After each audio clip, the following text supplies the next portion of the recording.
200'de 3000, 3300 dedim, dedi 3000 olsun, 3000'e saydım. Evet. Ya ben garanti belgesi doldurdum yani.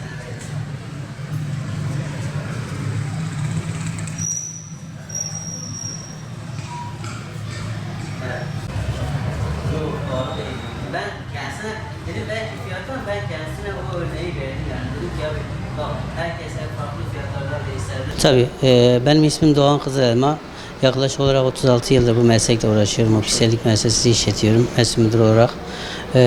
Bu süre zarfı içerisinde tabii birçok yeri değiştirdik. Kira olarak değiştirdik. Şimdi en son işte şimdiki yerimiz Atatürk Divan Yolu, Atatürk Caddesi üzerinde devam ediyoruz bu meslek hayatımıza. Şöyle öncelikle insanların bir optisyenlik müessesesinden mutlaka güneş gözlüğünü alması gerekiyor. Nasıl ki kendi optik gözlüklerini kendi gözlükçülerinden alıyorsa güneş gözlüğünü de o şekilde tercih etmeleri lazım. Yani yazla birlikte birçok tezgahta görebiliyoruz yani güneş gözlüğünün satıldığını.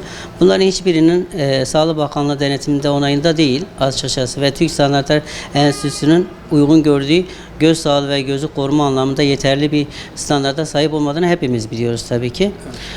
Bizim de vatandaşlarımızın biraz daha bu konuda duyarlılık gösterip mutlaka kendi beğendikleri, güvendikleri bir optik müesseseden bu ihtiyaçlarını temin etmesini talep ediyoruz. Bunun en büyük nedenlerinden biri yani güneş gözlüğü, sıradan bir güneş gözlüğü aldığımız zaman normal plastik cam kullanıyorlar. Biz göz sağlığımızı koruyalım diye daha fazla zararlı ışık aslında gözümüze iletmiş oluyor. Bu nasıl gerçekleşiyor? Normal bizdeki camlar ya polaroid olur veya mineral cam veya organik CR39 boyama camlar olur. Bunların da hepsi %100 ultraviyole ışınlarını absorbe etme özelliğine sahip. Yani ışık geçirgenlik oranı yaklaşık olarak %85 oranda göze gelen ışığı azaltıyor, %25 oranda göze sağlıklı olan ışığı iletiyor ve bu da net görmemizi sağlıyor. Fakat piyasada aldıkları gözlüklerin çoğu %90 oranda göze gelen ışık miktarını azalttığı gibi ultraviyole ışınları bloke etmediği için pupilamız küçülmüyor ve bu da büyük bir problem haline geliyor göz sağlığı açısından. İnsanlardan ricamız buna dikkat etmeleri. Öncelikle birebir garanti belgesini almalarını istiyoruz yani. Aldıkları her neresi olursa olsun mutlaka birebir garanti belgelerini talep etsinler. Bu birinci öncelik. Çünkü garanti belgesinin olmaması yasa yaptırım biraz daha fazla olduğu için genelde garanti belgeleri verilmiyor zaten. Bu sahte ürünlerin garanti belgeleri yok. Yani işte bazı satıcıların şunu söylediğini duyuyoruz işte garantisi benim falan. O değil yani kimse garantisi olamaz bir şeyin. Garanti üretici firmanın verdiği garanti belgesiyle ispatlanabilir. Bir bu. İkincisi ise ham madde anlamda kullanılan tabii ki imitasyon olan ürünlerle orijinal olan ürünlerle kullanılan ham maddeler çok farklıdır. Yani çerçeve elinize aldığınız zaman zaten pink diye bir malzeme var metal çerçeve olarak kullanılan. Birincisi bunu kullanıyorlar. İkincisi asetat yerine plastik çerçeve kullanılıyor. Yani ve mutlaka optisyenlik müesseselerinden almalarını istiyor. Çünkü yani internet satışları işte internette yapılan satışlar, kozmetik mağazalarındaki yapılan satışlar veya işte giyim kuşam satan müesseselerindeki satılan gözlüklerin zaten %90'ı hepsi imitasyondur. Yani hiçbiri orijinal değildir. Çünkü orijinal satan firmalar genellikle %99 müessese bazlı çalışırlar. Yani sadece optisyenlik firmalarıyla çalışırlar. Burada işgüzar meslektaş olmaz mı? Olabilir. Onun da en iyi yolu fatura ve mutlaka garanti belgesini temin etsinler. Yani onu birebir bizim burada işte şu belirti olursa orijinaldir, şu özelliği varsa orijinal değildir diye yani birebir bunu anlatmamız çok güç bir şey. Nedenine gelince ikisi de çerçeve, ikisi de cam olarak görünüyor. Dışarıdan bakan birisi bir de sahtecilik o kadar ilerledi ki birebir aynısını yapabiliyorlar zaten.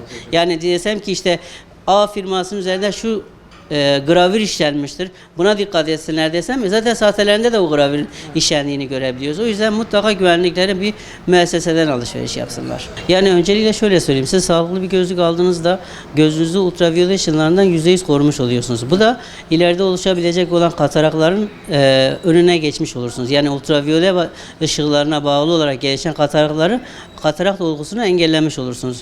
İkincisi işte retinada oluşabilecek olan yoğun ışığa maruz kaldığımız zaman daha çok gerçekleşen bir şey. Direkt ışık kaynağına baktığımızda geçici körlüğün önüne geçmiş olursunuz bu şekilde yansıyan ışıklardan korunmak suretiyle. Ve kendi cilt sağlığınızı da bununla beraber korumuş oluyorsunuz. Güneş gözü göz çevresini de korumuş oluyor. Cildimizin leke yaşarmasını da engellemiş oluyoruz. Siz eğer orijinal olmayan bir güneş gözlüğü aldığınız zaman bu engellenmesi gereken ultraviyole ışınlarını direkt göze iletiyor veya daha yüksek, daha zararlı olan, daha ısı barındıran ışınlar, ultraviyole ışınların dışında ultrabeta ışınlarında da normalde bu yoğun cilde ve göze zarar veren ışınlar var. Özellikle ozon tabakasıyla incelmesiyle birlikte küresel küresel ısınma problemi ozon tabakasına ciddi anlamda salınan gazlardan dolayı incelme oluyor ve bazı yerlerde bunun daha çok hızlı eridiğini görebiliyoruz o tabakanın. Bu da daha fazla yer küreye UVB ışınlarının inmesine sebep oluyor. Bir orijinal gözlükle bunun önüne geçersiniz. Göz sağlığınızı korumuş olursunuz ama orijinal bir gözlük takmazsanız bu zararlara maruz kalmış olursunuz. Yani özellikle hani ikisinin arasında ne fark var? Mesela diyelim ki sen metal çerçeve aldın bir tane sahte imitasyon. Aradan yani 5-6 ay geçmeden ciltte bir reaksiyon oluşturup ciltte ciddi anlamda yara yaptığını fark edersin. Bunun tabi tedavisi ayrı bir zorluk barındırıyor. Kemik çerçeve diye alırsın cildinde o da ciddi anlamda ısı yayar ve ciddi anlamda alerjiye sebep olur. Bu gibi zararları vardır ikisinin arasında. Şunu söyleyeyim, bu bize bu imkanı tanıyıp kamuoyu bilgilendirme anlamda böyle bir olanak sağladığınız için sizin gibi çok değerli meslektaşlarınıza, sizin adınıza da çok teşekkür ederim. İlke gazetemize de çok teşekkür ederiz. İnsanlara bol sağlıklı, güneşli günler diliyorum. 200'de 3300 dedim, dedi 3000 olsun, 3000'e sayın. Evet. Ya ben Karantepe'ye gelse de olurum yani.